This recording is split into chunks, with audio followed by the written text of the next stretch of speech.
శ్రీ గురుభ్యో నమః. శ్రీమాత్రే నమః. శివాయ గురవే నమః.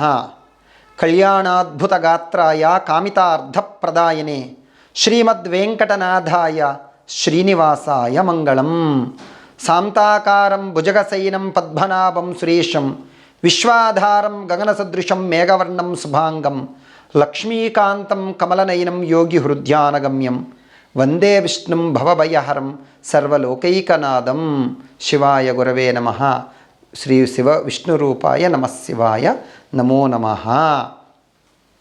ప్రేక్షకులందరికీ కూడా నమస్కారం. మళ్ళీ చాలా రోజుల తర్వాత మళ్ళీ నేను మీ ముందుకు వచ్చాను. ఎందుకు వచ్చానో కూడా మీ అందరికీ తెలుసు. ఏమిటి విషయం?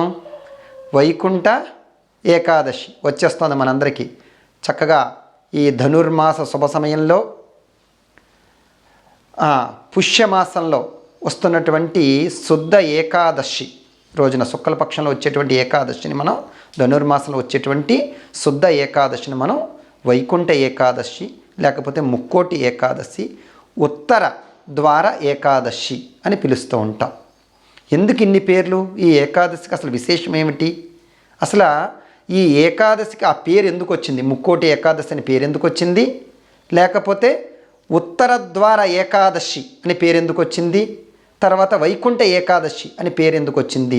దీని గురించి ఈ మూడు మాటల గురించి ముచ్చటించుకోవడానికే మళ్ళీ నేను మీ ముందుకు వచ్చాను. మనకి వైకుంఠ ఏకాదశి ఎప్పుడు జరుగుతోంది? చక్కగా 10వ తారీఖు 1వ నెల 2025 సంవత్సరం తేదీ శుక్రవారం నాడు ఇది వైకుంఠ ఏకాదశిని మనం పర్వదినంగా జరుపుకుంటున్నాం. ఆ రోజున ఏమిటి విశేషం? చూడండి, మనకి ఉత్తరాయణం దక్షిణాయనం రెండు కాలాలు ఉంటాయి, రెండు పుణ్యకాలాలు ఉంటాయి. ఉత్తరాయణ పుణ్యకాలం అంటారు. ఉత్తరాయణంలో అంత పుణ్య సంబంధమైనటువంటి మంచి దేవతారాధనలకు కానీ, ఈ ఉత్సవాలు కానీ, దేవతా ప్రతిష్టలు కానీ చేసుకోవడానికి ఉత్తరాయణం చాలా అత్యంత పవిత్రమైనటువంటి ఉత్తరాయణ పుణ్యకాలం అంటారు. అదేవిధంగా దక్షిణాయనాన్ని కూడా పుణ్యకాలం అంటారు. దక్షిణాయన పుణ్యకాలం మనకి ఉత్తరాయణ పుణ్యకాలం ఎప్పటి నుంచి ప్రారంభమవుతుందో ఆ ఉత్తరాయణ పుణ్యకాలానికి ముందు ప్రారంభమయ్యేటువంటి ఏకాదశి ఏదిందో దాన్నే మనం ఉత్తర ద్వార ఏకాదశి అంటూ ఉంటాం అన్నమాట. దాన్నే వైకుంఠ ఏకాదశి అని అంటాం. సూర్యుడు ఉత్తరాయణానికి ముందు మారబోయే ముందు ఇది వస్తోంది కనుక, ఈ ఏకాదశి వస్తుంది కనుక దీన్ని ముక్కోటి ఏకాదశి అని అంటారు. సంవత్సరంలో మొత్తం మనకి ఎన్ని ఏకాదశులు వస్తాయి లెక్క తెలుసు కదా మీకు. ఒక నెలలో 2 ఏకాదశులు వస్తాయి. శుక్లపక్షంలో ఒకే ఏకాదశి వస్తుంది, కృష్ణపక్షంలో అమావాస్య ముందు వచ్చేటువంటి కృష్ణపక్షంలో ఇంకొక ఏకాదశి వస్తుంది. అలా నెలలో 2 ఏకాదశుల చొప్పున 12 నెలల్లో సంవత్సరంలో మనకి 24 ఏకాదశులు వస్తాయి. కానీ ఆ 24 ఏకాదశులు మనం దేన్ని బట్టి లెక్క పడుతున్నాం? చాంద్రమానాన్ని బట్టి, అంటే చంద్రుడి యొక్క గమనాన్ని బట్టి, పాడ్యమి విధియ తిథియ ఇలాగ మనం దాన్ని బట్టి, చంద్రుడు గమనాన్ని బట్టి మనం ఆ ఏకాదశిని నిర్ణయం చేసుకుంటూ ఉంటాం మనం. అలాగా అది చాంద్రమాన ప్రకారం వచ్చేటువంటి 24 ఏకాదశులు మనకి ఒక సంవత్సరంలో వస్తూ ఉంటాయి. కానీ ఇప్పుడు వచ్చేటువంటి ఈ ఉత్తరాయణ ప్రారంభ కాలంలో వచ్చేటువంటి ఏకాదశి మాత్రం ఈ 24 నెలల్లోనూ చేరదు. ఇది భిన్నం, ఇది వేరే అనమాట. ఎలాగంటే దీన్ని చూడండి, ఉత్తరాయణ ప్రారంభకాలం ఇది సూర్యమానంతో లెక్క పెడతాం మనం. ఇది ఎప్పుడు కూడా మీకు చూడండి, మన 2024లో ఒక్క ఏకాదశి కూడా, ఒక్క వైకుంఠ ఏకాదశి కూడా లేదండి అప్పాజీ గారు అన్నారు మీరందరూ. ఎందుకు? 2024లో అసలు వైకుంఠ ఏకాదశి రాలేదు. సంవత్సరాన్ని బట్టి మనం చూసాం దాన్ని. అందుకని ఇలాగా ఇప్పుడు సౌర్యమానంతో లెక్క కట్టడం వలన డేట్ల ప్రకారం మనకి ఏమిటంటే సంక్రాంతి, మకర సంక్రాంతికి మకర సంక్రాంతిలో మకర రేఖలోకి సూర్యుడు ప్రవేశించడానికి ముందు వచ్చేటువంటి ఏకాదశినే మనం, ఈ ధనుర్మాసంలో వచ్చేటువంటి ఏకాదశినే మనం ఉత్తర ద్వార ఏకాదశి, ముక్కోటి ఏకాదశి అని పిలుస్తాం. అందుకని ఆ 24 ఏకాదశుల కన్నా ఇది విభిన్నమైనటువంటి ఏకాదశి. అంతేకాకుండా ఎందుకంటే మిగిలిన మాసాలన్నీ మనం చాంద్రమానంతో లెక్క కడతామని చెప్పాం, ఇది మాత్రం సూర్యమానంతో మనం లెక్క కడతాం కనుక దీన్ని సూర్యుడికి అత్యంత పవిత్రమైనటువంటి ఉత్తరాయణ పుణ్యకాలంలో, ఎందుకంటే సూర్యుడు మకర రేఖ నుంచి ఈ పక్కకి ఉత్తరానికి ఉత్తరం వైపుకి ప్రవేశిస్తూ ఉంటాడు కనుక, ఉత్తర ద్వారం కింద ప్రవేశిస్తాడు కనుక దానికి అత్యంత శుభమైన మాసం అంటారు. దీనినే వైకుంఠ ఏకాదశి అని అంటారు. స్వర్గద్వార ఏకాదశి అని కూడా పిలుస్తారు. ఈ రెండు పేర్లు ఎందుకు వచ్చాయని కూడా చెప్తాను నేను. దీనికి పురాణాల్లో చాలా బోల్డ్ అని కథలు దీంట్లో చెప్పారు. ఏమిటంటే మహావిష్ణువు అనగానే ఎక్కడ ఉంటాడు అనగానే అందరికీ తెలుసు. వైకుంఠంలో క్షీర సముద్రంలో శేషపానుపు పైన పవళిస్తూ ఉంటాడు. వైకుంఠం అంటేనే చాలు మనకి. వైకుంఠం అనగానే మీకు జ్ఞాపం వచ్చేదే విష్ణుమూర్తి మరియు లక్ష్మీ అమ్మవారు, భూదేవి అమ్మవారు, విష్ణుగణం అంతా మనకి వైకుంఠంలో మనకి దర్శనం ఇచ్చుకుంటూ ఉంటాయి. అందుకని ఆ వైకుంఠం ఆ మహావిష్ణువుకి నెల ఉండేటువంటి స్థానం కాబట్టి దీన్ని మనం ఆ రోజున వైకుంఠ ఏకాదశి అంటారనమాట. దక్షిణాయనం ప్రారంభం ఎప్పుడైంది మనకి? ఆషాఢ మాసంలో దక్షిణాయనం ప్రారంభమవుతుంది. ఆషాఢ శుద్ధ ఏకాదశి అప్పుడు వస్తుంది. దాన్ని మన అందరం కూడా చెప్పుకున్నప్పుడు తొలి ఏకాదశి, దాన్ని తొలి ఏకాదశి లేదంటే శయన ఏకాదశి అంటాం. ఆ రోజున విష్ణుమూర్తి ఏం చేస్తాడు? వైకుంఠంలోకి వెళ్ళిపోయి శేషపానుపు పైన పాల సముద్రంలో నిద్రపోతూ ఉంటాడు. నిద్రపోతున్నట్టు నటిస్తూ వాద్యం అంటే ఎలాగంటే ఈ నిద్రపోతున్నప్పుడు లోకంలో ప్రజలందరూ కూడా ఏం చేస్తారు? మన కార్తీక పురాణంలో కూడా చదువుకున్నాం దీన్ని. చాతుర్మాస వ్రతం అంటారని చెప్పి దీన్ని శయన ఏకాదశి అంటారని కూడా చెప్పి మనం అనుకున్నాం మనం. అందుకని ఆ ఆషాఢ మాసంలో వచ్చేటువంటి తొలి ఏకాదశి శయన ఏకాదశి రోజున ఆ మహావిష్ణువు శేషపానుపుపై క్షీర సముద్రంలో వైకుంఠంలో పవళించి ఉంటాడు. మళ్ళీ 4 మాసాల తర్వాత అంటే 4 నెలల తర్వాత ఆయన ఉత్తాన ఏకాదశి చిలుకు ద్వాదశి అని జరుపుకున్నాం మన కార్తీక మాసంలో. ఆ ఏకాదశి నాడు ఆయన చక్కగా ఆ క్షీర సముద్రంలోంచి చక్కగా ఆ నిద్రా వ్యాజ్యము అనేటువంటి ఆ గుణాన్ని యోగ నిద్రలో ఉండి పరమాత్మ అన్ని లోకాల్లోనూ నా గురించి ఏం అర్చన చేస్తున్నారు, ఎలా చేస్తున్నారు, ప్రజలు మరియు ఋషులు, మానవులు, మునులు వీళ్ళందరూ కూడా ధర్మబద్ధతలో ఉన్నారా లేదా, ధర్మాన్ని సంరక్షిస్తున్నారా లేదా అని ఆయన యోగ నిద్రతో వీళ్ళందరినీ పరీక్షించి రక్షిస్తూ ఉంటాడనమాట ఈ 4 మాసాలు. అదేవిధంగా ఆ ఉత్తాన ఏకాదశి రోజున అంటే కార్తీక మాసంలో వచ్చేటువంటి ఏకాదశి రోజున ఆయన శేషపాను నుంచి లేస్తాడనమాట. లేచిన తర్వాత మరి అందరూనూ లేచిన తర్వాత స్వామివారిని దర్శించుకుంటూ ఉండాలి కదా.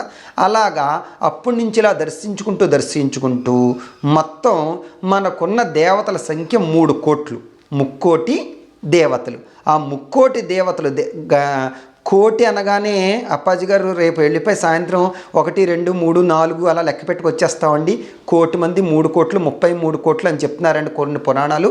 ఇలా 33 మంది కోట్లు ఉన్నారా నిజంగా అని మీకు అనుమానం రావచ్చు. కోటి అంటే ఏంటంటే ఒక సమూహాన్ని మనం కోటి అని పిలుస్తాం. చూడండి, భక్త కోటి, భక్తులు చాలామంది వస్తే ఏం చేస్తాం మనం? భక్త కోటి అంటాం. పుణ్యకోటి అంటే తెలుసు కదా మీకు. చాలామంది విష్ణువులు ఒక చోట లెక్క కట్టడానికన్నా ఎక్కువ ఉంటే కాంచీపురంలో ఉంది, కంచిలో ఉంది. దీన్ని పుణ్యకోటి అంటారు. విష్ణుకోటి లేకపోతే పుణ్యకోటి. అక్కడే శివగణం అంటే శివలింగాలు ఎక్కువ మనం లెక్క పెట్టడానికన్నా ఎక్కువ ఉంటే దాన్ని శివకోటి అంటారు. కామకోటి, అమ్మవారు కామాక్షి అమ్మవారి విగ్రహాలన్నీ కూడా మనం లెక్క కట్టడానికన్నా ఎక్కువ ఉన్నదాన్ని కామకోటి. అనేక కోటి భిరావృత మనం చదువుతున్నాం కదా లలిత సహస్రనామంలో. అలాగ కోట్లలో ఉన్నటువంటి శక్తులు అంటే మనం లెక్క కట్టడానికన్నా ఎక్కువ అధిక సంఖ్యలో ఉన్న వాటిని మనం కోటి అని సంబోధిస్తాం. అలాగా మనకి 3 కోట్ల భాగంలో ముక్కోటి దేవతలు కూడా ఆ రోజున ఆ వైకుంఠవాసిని క్షీర సముద్రంలో నుంచి లేచిన తర్వాత ఆ విష్ణుమూర్తిని దర్శించుకోవడానికి మొత్తం అందరూ కూడా ఆ వైకుంఠం యొక్క ద్వారం ఉత్తరం వైపున ఉంటుందిట. ఆ ఉత్తర ద్వారం గుండా ఈ ముక్కోటి దేవతలు వెళ్ళి ఆ మహావిష్ణువుని దర్శించుకోవడానికి ఎప్పుడు చూడండి లేచిన వెంటనే ప్రశాంతంగా నిద్రపోయి లేచిన తర్వాత ప్రసన్న మనస్కుడితో ఉంటాడు ఉదయాన్నే. అందుకని అలాంటి మహావిష్ణువుని దర్శనం చేసుకోవడానికి ఈ ముక్కోటి దేవతలు వెళుతూ ఉంటారు కనుక దాన్ని ముక్కోటి ఏకాదశి అంటాం. చూడండి, ఆ దేవతలతో పాటు మనం కూడా ఈ రోజున పురస్కరించుకుని ఉత్తర ద్వార దర్శనం చేసుకోవాలి. అందుకని వైష్ణవ దేవాలయాలన్నిటిల్లోనూ కూడా ఈ ఉత్తర ద్వారాన్ని ఆ రోజునే చూడండి, ఆ వైకుంఠ ఏకాదశి రోజునే ఆ ఉత్తర ద్వారాన్ని అందంగా శుభ్రపరిచి తెరిచి, ఆ రోజు ఒక్కరోజే తెరుస్తారు, తెరిచి ఆ ఉత్తర ద్వారం గుండా ముక్కోటి దేవతలు ఎలాగైతే ప్రవేశించి ఆ పరమేశ్వరుడైనటువంటి ఆ మహావిష్ణువుని, ఆదిశేషుడిపై పడుకున్నటువంటి ఆ మహావిష్ణువుని దర్శనం చేసుకుంటారో అలాంటి దేవతలందరితోటి దర్శనం చేసుకునేటువంటి భాగ్యం మనకు కూడా కలగాలి. అదృశ్య శక్తులతో మనతోటి పాటు ఆ దేవతలతోటే పాటే మనం కూడా వెళ్ళి ఆ మహావిష్ణువుని దర్శనం చేసుకుంటున్నాము అనుకోవడం కోసం ఆ ఉత్తర ద్వారం గుండా ఆ ముక్కోటి దేవతలతో నేను కూడా ఈ ద్వార గుండా ప్రవేశించి సాక్షాత్తు ఆ మహావిష్ణువుని నేను దర్శనం చేసుకుంటున్నాను. చూడండి ఏమవుతుంది, మనందరూ కూడా ఎప్పుడూ కూడా మనం మన స్నేహితుల మధ్యలోనూ మన బంధువుల మధ్యలోనూ ఉండడానికి ఇష్టపడతామా, శత్రువుల మధ్యలో ఉండడానికి ఇష్టపడతామా? చెప్పండి. స్నేహితుల మధ్యలోను శత్రువుల మధ్యలో ఉండడానికి ఎవరు ఇష్టపడరు. బంధువుల మధ్యలోనూ స్నేహితుల మధ్యలోనూ ఉండడానికి ఇష్టపడతారు. ఎలాగైతే ఆ పరమాత్మ వాళ్ళు ముక్కోటి గణాలతోటి వచ్చినటువంటి దేవతలందరితోటి పాటు మనం కూడా వెళ్ళి ఎప్పుడైతే దర్శనం చేసుకుంటామో మనలందరినీ కూడా భగవత్ బంధుల్లాగే మొత్తం ముక్కోటి దేవతలతోటి సమానంగానే మనల్ని కూడా ఆశీర్వదించి ఆ పరమాత్మ యొక్క కరుణా వీక్షణ కటాక్షాలు మనం పొందడానికి ఈ వైకుంఠ ఏకాదశి చాలా ఉత్కృష్టమైనటువంటి రోజు అని చెప్పడానికి మనం చెప్తున్నాం అనమాట. అంతేకాకుండా దక్షిణాయన ప్రారంభంలోంచి ఇలాగా, ఎందుకంటే దక్షిణాయనంలో చాలామంది, ఎందుకంటే దక్షిణాయన పుణ్యకాలంలో చాలామంది మరణిస్తూ ఉంటారు ఎక్కువ. ఎందుకంటే మనకి సంభవించేటువంటి మరణాలన్నీ కూడా ఉత్తరాయణ పుణ్యకాలంలో కన్నా దక్షిణాయన పుణ్యకాలంలో మొత్తం ప్రపంచం అంతటా మరణాల సంఖ్య ఎక్కువ ఉంటుంది. అలాగా మరణించిన వారందరూ కూడా అప్పటి నుంచి ఆ దక్షిణాయనం మొత్తం కూడా అనేకమైనటువంటి వాళ్ళు చేసుకున్నటువంటి కొన్ని పాపపుణ్య కర్మల వల్ల అనేక నరకాలు అనుభవించిన తర్వాత వాళ్ళందరూ కూడా ప్రజలు, మన పూర్వీకులు వాళ్ళందరూ ఎవరైతే ఉన్నారో ఈ దక్షిణాయనంలో మరణించిన వారు ఎవరైతే ఉన్నారో వాళ్ళకు కూడా ఆ రోజున స్వర్గం యొక్క ద్వారాలు తెరుచుకోవడం వల్ల వాళ్ళందరూ కూడా ఆ స్వర్గ ద్వారం తెరుచుకుంటే, ఎప్పుడు తెరుచుకుంటే అప్పుడు ఆ స్వర్గంలోకి ప్రవేశించడానికి వాళ్ళకి అర్హత కలుగుతుంది. అప్పటి వరకు కొన్ని నరక బాధలు అనుభవించినా, వేరే వేరే లోకాల్లో అనేక బాధలు అనుభవించినా ఆ రోజున స్వర్గద్వారం తెరుచుకోవడం వలన మన పూర్వీకులు ఈ దక్షిణాయనంలో ఎవరైతే మరణించి ఉంటారో వాళ్ళు కూడా ఆ స్వర్గద్వారం గుండా స్వర్గంలోకి ప్రవేశించడానికి వాళ్ళకి అర్హత దొరుకుతుంది. చూసారా, ఈ వైకుంఠ ఏకాదశి ఉత్తర ద్వార దర్శనం ద్వారా ఏమవుతుందంటే మన పూర్వీకులకి దక్షిణాయనంలో మరణించిన వాళ్ళందరికీ కూడా స్వర్గంలోనికి ప్రవేశించేటువంటి అర్హత ఆ రోజున దొరుకుతుంది. అంతేకాకుండా ఈ అసలు ఈ ఈ ఉత్తర ద్వార దర్శనానికి మొత్తానికి అసలు ఈ వైకుంఠ ఏకాదశి, ఈ ఏకాదశి ఎందుకు ఇంత ప్రాచుర్యత వచ్చిందన్న దాని గురించి ఒక చిన్న కథ చెప్తాను నేను. పూర్వకాలంలో ఒక మురా ఆ రాక్షసుడి పేరే ముర అనేటువంటి ఒక రాక్షసుడు, మురాసురుడు, వాడి పేరే మురాసురుడు. మురాసురుడు అనేటువంటి రాక్షసుడు ఉండేవాట. వాడి అకృత్యాలకి అంతు తావు లేదట. అనేక అగత్యాలు చేస్తూ ఉండేవట. చేసి అందరినీ కూడా అకృత్యాలు చేసి భయభ్రాంతులను చేసి దేవతలను మరియు మునులను మరియు ప్రజలందరినీ కూడా అనేక విధాలుగా పీడిస్తూ ఉండేవాట మురాసురుడు. వాళ్ళందరూ కూడా ఈ దేవతలు మరియు ఈ మునులు వాళ్ళందరూ కూడా వెళ్ళి ఆ మహావిష్ణువుని మొరపెట్టుకున్నారట. ఏమని?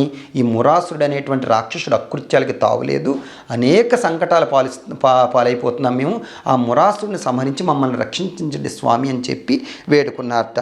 తనను సంహరించడానికి శ్రీహరి దగ్గర వీళ్ళందరూ మొరపెట్టుకున్నారని తెలిసి ఈ మురాసుడు ఏం చేశాడంటే సాగర మధ్యంలోకి వెళ్ళి దాక్కోపోయాట. సాగర కుక్షులు అంటే సముద్రం యొక్క మధ్య భాగంలో ఎలాగా విష్ణువు వచ్చేస్తాడు, నన్ను సంహరిస్తాడని తెలిసిపోయి ఆ మురాసురుడు ఏం చేశాడంటే సముద్ర మధ్య భాగంలో దాక్కున్నట్ట.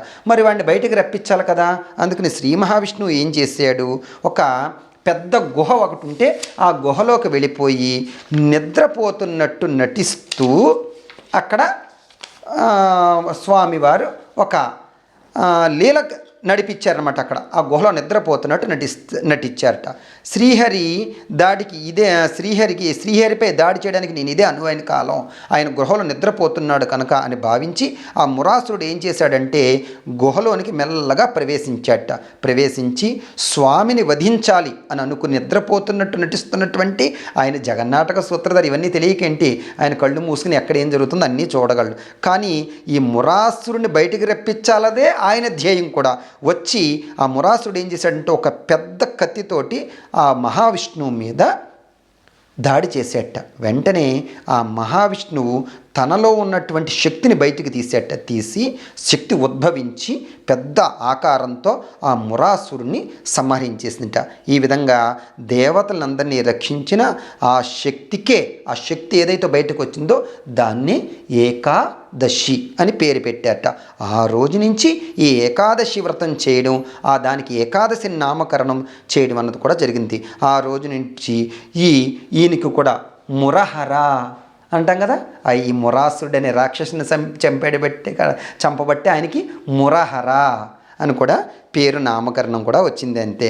సూర్యుడు ఉత్తరాయణ పుణ్యకాలంలోనికి ప్రవేశించడానికి ముందు ఈ ఉత్తర ద్వారం గుండానే సూర్యుడు ప్రవేశిస్తాడు కనుక ఇది ఉత్తర ద్వారం శుభ సంకేతం కనుక దానికోసమే ఈరోజు అందరూ కూడా తెల్లవారుజామునే లేచి వైష్ణవాలయాలు, విష్ణువు సంబంధించినటువంటి ఆలయాల్లో ఉత్తర ద్వారం గుండా వెళ్ళి మనందరం కూడా సర్వభక్తులు కూడా ఉత్తర ద్వారం దర్శనం చేసుకుంటారు. ఈ విధంగా మనమందరం కూడా మన యూట్యూబ్ ఛానల్లో ఉన్న ప్రేక్షకులందరూ కూడా ఈ వైకుంఠ ఏకాదశి పర్వదినం రోజున చక్కగా ఈ ఉత్తర ద్వార వైష్ణవ ఆలయాలకు వెళ్ళి మీరు అందరూ కూడా ఉత్తర ద్వారం కూడా చాలామందికి తెలియక పొరపాటు పడుతున్నారు. వచ్చేటప్పుడు పూర్వద్వారం కింద వచ్చేసేసి వెళ్ళేటప్పుడు ఉత్తర ద్వారం కూడా వెళుతున్నారు. అలా కాదు, ఉత్తర ద్వారం నుంచి అక్కడ అందంగా మేము అలంకరించి ఉంచుతాం ఉత్తర ద్వారాన్ని. ఆ ఉత్తర ద్వారం గుండానే ప్రవేశించి ఉత్తరానికి అభిముఖంగా అక్కడ ఉత్సవమూర్తిని వాటిని ఉత్సవ విగ్రహాన్ని అందంగా అలంకారం చేసి పెడతాం. ముందు మీరు ఉత్తర ద్వారం గుండా వస్తూనే అక్కడ పెట్టినటువంటి శ్రీదేవి భూదేవి అమ్మవారిని, విష్ణు రూపంలో పెట్టినటువంటి దేవతల్ని కూడా ముందు అలంకారం చేస్తున్న కొన్ని ఆలయాలు అయితే పల్లకి ఉత్సవం, పల్లకీలు అవి కూడా పెడతారు. ఆ పల్లకీల కింద నుంచి మీరు కూడా వాటిని ఏంటంటే మీరు వాటిని ముట్టుకుని అవి చేయడానికి వెళ్ళకండి. జాగ్రత్తగా మన వల్ల ఏంటంటే అక్కడ ఏమి అపాయకరమైనటువంటి పరిస్థితులు రాకూడదు.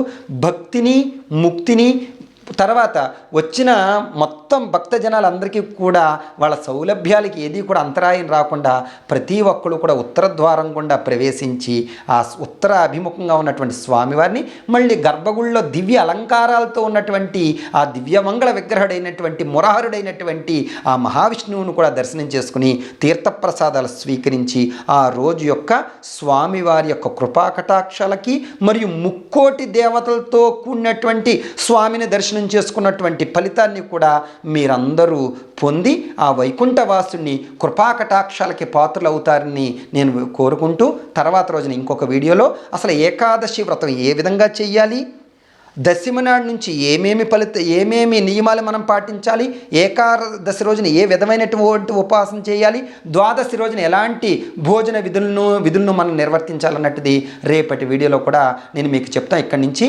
వైకుంఠ ఏకాదశి మన పర్వదినం అయ్యేంత వరకు కూడా రోజు ఒక్కొక్క వీడియో మీకు అప్లోడ్ చేయడం జరుగుతుంది. ప్రేక్షకులందరూ కూడా భక్తులు, భగవత్ బంధువులందరూ కూడా ఈ విష్ణు కృపకి పాత్రలు అవుతారని కోరుకుంటూ సర్వే జన సుఖినో భవంతు, శాంతిరస్తు.